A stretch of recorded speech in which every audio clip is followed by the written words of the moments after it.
Now, if you're in private practice, there is something that you deal with as a business owner that a lot of other industries do not deal with, and that is price control happening outside of your organization.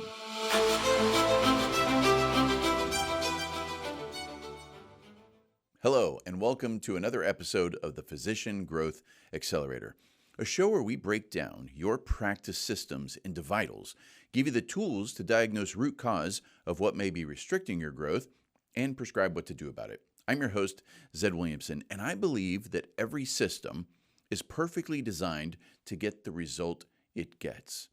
And there's freedom in that statement. Why? Because if you're frustrated with something within your business right now, it's best to own it. Own it as the perfect outcome of a system designed to create it, because that puts you in a position to understand what needs to be changed to get the result you're looking for. Now, if you're in private practice, there is something that you deal with as a business owner that a lot of other industries do not deal with, and that is price control happening outside of your organization. I mean, imagine if you went to a restaurant and a restaurant was just told by some entity that they had to charge less or they're going to be paid less for the food that they serve. It's kind of ridiculous, but that's what you deal with insurance reimbursements. It's something that is always out there. You never really know for sure what direction it's going to go. When it's good, it's good. You don't know how long it's going to be good for. When it's bad, it's frustrating because there can be times, and what's amazing is so many people don't realize this outside of the healthcare industry. There can be times where treating a patient actually costs you money. And that's insane in a world of private business. And that's a scenario that we get to deal with. So what does that mean if we talk about every system is perfectly designed to get the result it gets? It means that you're operating a system that is impacted by those changes of reimbursement. And so if I were in your position right now, I'd probably be saying, Zed, what are you talking about? How can I control reimbursements? And I'm not going to say things about, negotiate. Of course, we should be doing all those things to get the best contracts possible. But that's not what I'm talking about. The good thing about when your reimbursements go down, also your costs go down too, right? You can pay your employees less money. The tools you need cost less, right? Of course not. It's this shrinking, declining margin is what puts pressure on you because the reimbursement is the only thing that gets reduced. As a matter of fact, the cost to exist in business today is extraordinarily high. There are places where minimum wage are going up to $25 for a healthcare employee. And there's systems that just are not going to be able to handle that massive increase in cost. And the person who gets hurt the most by this is the patient, because it's a horrible situation to think that a patient is going to be offered something because it can't be done from a practice standpoint based on reimbursement and the ability to stay alive. Because if you're not open, you can't treat any patients. So what do we do about this? Zed, you mentioned controlling reimbursement. How is that possible? I want you to think about, and I hope that by the end of this episode, that you can think about your schedule differently. Most of the time, private medical practices think about their schedule as an outcome, meaning they go through their day and the schedule is there for the next day. And it just is. It's what is showing up that day.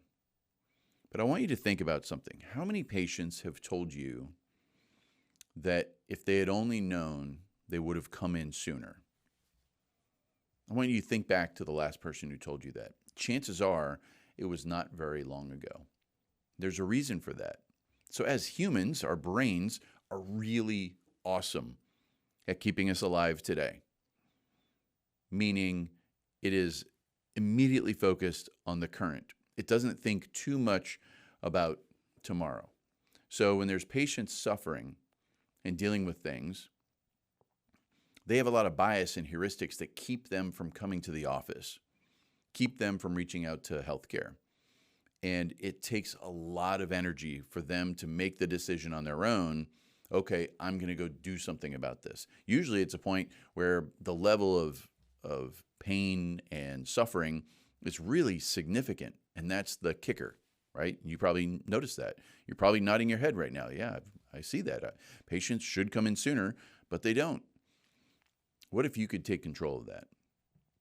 What if you could design your schedule, meaning when you looked at tomorrow, it was purposely filled with the type of patients that bring the most value to your practice from a couple different angles. Number one, they're people you can help. Number two, they're people that you love treating because you get good outcomes. And number three, they're healthy for the business, meaning the reimbursement for what they're specifically dealing with is healthier. Maybe it takes less of your time. Maybe it takes less overall cost. Maybe it's just a higher reimbursement. Maybe it's a site of service scenario that drives different levels of reimbursement. Whatever it is, I want you to start thinking about your schedule as something that you can purposely design. Okay, so how do we do this? Well, first, let's back up to what I talked about with the patient and their brain being designed to be really awesome at surviving today. What do we do about that? Well, there's something that we refer to as the untapped addressable market. This is the group of patients that exists in the world that we absolutely know are dealing with something, but they have not reached out to medical practices yet. And so what I want to do is I want to combat a thought potential right now that's happening, because there are those of you that might be thinking, well, if they haven't reached out to healthcare, then it mustn't be it's not that bad. And that just simply isn't the case. That's not how the brain is built. Some biases are so powerful: omission bias, negativity bias, confirmation bias. These things that patients, they want to do the thing that's better for them long term, and these automatic decision machines in their mind keep them from doing it. And if you are someone who is in physical pain, under stress, maybe you don't sleep well, maybe you don't eat well, you could probably wrap your head around the idea that they get driven by that automatic decision machine a little bit more than someone who is in perfect health and has no stress. So what we're doing is we're stacking things against their ability to reach out to healthcare to fix the problem. And this impacts your office in other ways. You might see cancellations or no-shows, or someone goes all the way through, but they don't move through to the treatment. And it's because of bias, and it's because of these decision machines holding the people back. So what can we do? Well, I'm about to say a bad word in healthcare or private medical practice. It's advertise. Now, the way we do it is what matters. If you want to advertise your practice, or you want to advertise your existence, that's not what I'm talking about. That is a waste of money. That is basically not valuable to the patient, not valuable to you. It's only valuable to the company that sold you the advertising. You know, if you're driving down the road and you see one of those billboards with 4 physicians kind of standing in their white coats, looking back like superheroes, that's a waste of money. Sorry, it just is. There's no patient driving down the road going, wow, they've got white coats. I should see one of those people. Or look at their pose with their arms folded and their stethoscope. They look very doctory. No one's doing that. That is not how patients change their behavior. They know you exist. At some level, patients know you exist. They don't know how that relates to them. And so when you advertise, it can't be about your practice. It can't be about you. It has to be about the patient. And what's interesting is these stories that you can tell, they exist in the hundreds within your own practice. I imagine that if we were sitting across the table from each other, you could tell me dozens of patient stories that starts with what they were dealing with, goes through the process of how you helped them, and how shocked they were at how much better they felt afterwards. That story exists. And that's the story that you use for advertising. So what does that sound like, or how does that feel in the world of advertising? Well, in social media, you think about just telling that story. Can you get the patient to tell the story themselves? If not, can you tell the story, obviously without using names, telling the world where this person started? The biggest mistake that we all make in regards to advertising and getting people, trying to take a behavior change in the direction of the business is we think that they care about the business. And so what we want to say is, I helped Jack with his knee replacement. I can help you too. That's not the story I'm talking about. I'm talking about the story of Jack before. Jack was an avid golfer, and he stopped playing and spending time with his friends because it just hurt too much. The things he'd heard about knee replacements was that you really should wait as long as you possibly could, and the pain was really getting to him. He finally reached out, we talked to him, and explained that now, or whatever, technology, we can do these things sooner, and now Jack is back on the golf course. It's that simple story of taking someone from where they were, which is the same place where your potential patients are now, and walking that person through that story so that they understand what's possible for them. And that's the easiest way to help a patient battle those internal biases that are keeping them from taking action. And this is if you're a primary care office, a specialty, it doesn't matter. Just think about the patient you help the most and think about their story.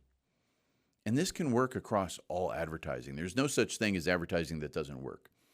And if in your mind you're saying, well, Zed, I tried something and it didn't work, so you're wrong.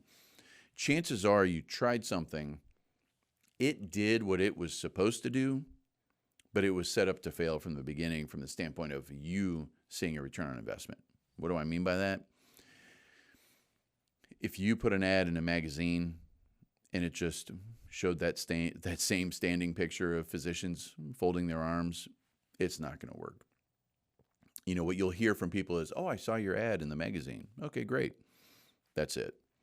Billboards, radio, TV, digital, social media, AdWords, it all works because it's about putting a message in front of somebody. The message is what matters. If you put a message out there that connects emotionally, helps that patient realize that they're putting something off that they don't need to, reduces the fear and bias of a patient so that they can take action sooner, that's when advertising works. And what I want you to think about advertising, it's not about just getting new patients. In the beginning of the episode, I mentioned I want you to walk away today thinking that you have more control over your schedule than you probably do now. And so when you advertise, it's not just to new patients who deal with everything that you treat. Go back to that perfect patient. We refer to it as the ideal patient. What are they dealing with? What are they experiencing in life today? What are they missing out on that they used to love to do and wish they still could? How do you help that person? What does the after look like? What are patients surprised by? What are those stories from before they knew something could be fixed to after and they're experiencing the outcome? And those ideal patients, what does their reimbursement look like from their entire life cycle as a patient? First appointment, what kind of diagnostics are done? Are those done in-house? What is the total reimbursement opportunity for that, the entire lifetime of that patient? And you use that and you fill your schedule with those patients. And you do it with messaging. It could be small, it could be medium, it could be huge, whatever your practice can handle. But the key is every system is perfectly designed to get the result it gets. If you're feeling the squeeze from lowering reimbursements, if you're feeling that declining margin because paying people is costing you more money, materials is costing you more money, everything in business is costing more money, and on the outside, reimbursements are starting to shrink, instead of sitting there and say, well, this is hard, let's do this, and say, well, this is hard, and it's the perfect result of the current system I'm operating. How can I think about my schedule differently? How can I get more ideal patients onto the schedule? And imagine this. Look at your schedule for tomorrow and maybe next week. And every day, what if you were to replace one new patient that's on the schedule now that doesn't represent your ideal patient with that ideal patient? And just look at the reimbursement difference and what that one patient a day means to the business over time. There is power in these things. There is power when we realize that we can make a difference. We don't have to deal with things in business as if they are natural laws of physics that we can't touch. It's a system. It's getting a perfect result. Let's tweak the system. If you ever want to check your vitals, go to physiciangrowthaccelerator.com and click on vitals. And we'll see you next time on the Physician Growth Accelerator. Thanks.